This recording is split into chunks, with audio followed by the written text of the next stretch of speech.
Tartist coffee is good. Okay, so YouTube. I kind of did a thing. I bought a miniature leopard, also known as a Bengal cat. A Bengal kitten, actually. Internet, meet Gatsby. Gatsby, this is the internet. We have talks sometimes. Now you may be thinking, why would she get a kitten before she has to drive 2 days straight across the country to get back to school? Actually, you'd either have to know me really well or be a very efficient stalker to even know to ask that question, so we'll just move on. The answer to your question, dear viewer, is that I did not think very clearly at all before purchasing this kitten, mostly because it was a kitten involved in the decision. It's kind of like, drugs? Kitten, drugs. That reminds me of something. I will now tell you the story of halfway across the United States journey with drunk kitten, oblivious hamster, and very stressed out mother, parentheses. Also 5 new coffee mugs, but that is a later developing story in parentheses.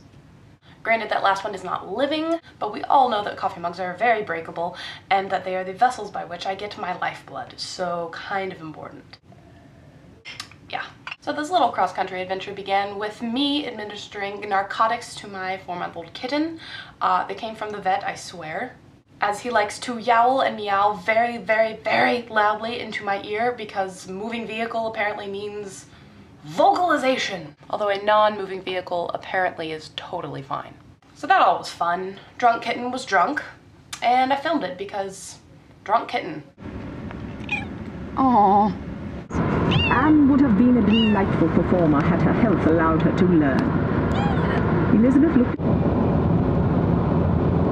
at Darcy could not have. We had a bit of a surprise when we realized that the hotel that we had reservations for that night was not pet friendly, which means that we had to smuggle in the hamster and the kitten up 2 floors to our room and then back down again, there and back again. So we put the hamster in a duffel bag, we snuck in the litter box, the cat food, and the kitten in a duffel bag.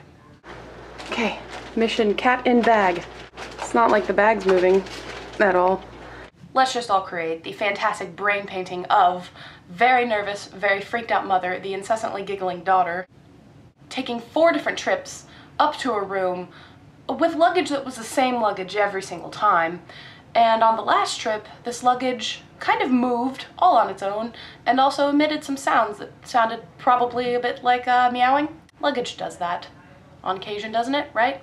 Toothbrushes are particularly rambunctious this year. I read it on the internet, which means it's true. Whilst in the room itself, we let Gatsby run around because, you know, why not? And he particularly enjoyed the bed. You're so cute.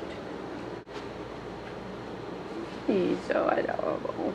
Leaving the next day was kind of like the same thing, but in reverse. As we made our final trip downstairs, me holding Gatsby in a duffel bag on my shoulder, we sneak successfully past the front desk, and not 10 seconds later does Gatsby poke his little head out of the bag that I swear to God I completely zipped, and pokes his little head back and stares right at the desk full of employees, and I'm pretty sure he stuck out his tongue. I'm discovering that life with a kitten is kind of like living in a parallel universe. I watch way too much Doctor Who. When you open doors, you no longer just walk. You have to look all 4 ways, up, down, left, and right. Otherwise, you will end up face first on the ground after launching yourself 5 feet straight into the wall. And then you don't worry about your face that just hit the floor. You worry instead about the small, leggy mammal that you just accidentally punted a little bit across the floor. A little bit of kicking. A little bit. Oops. You sound so sad.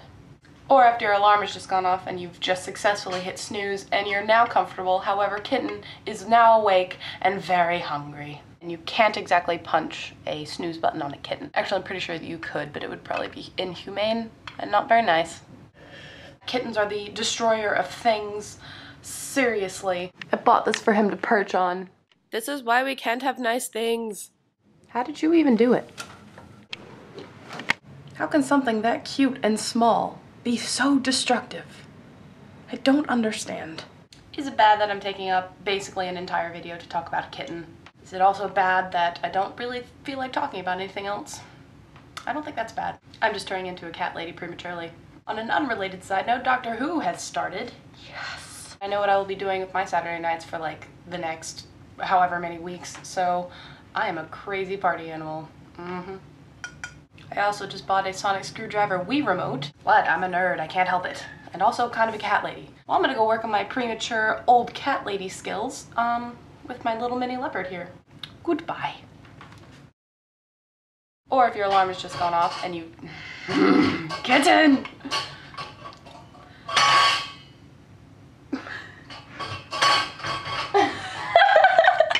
Well, I'm gonna work on my premature old lady.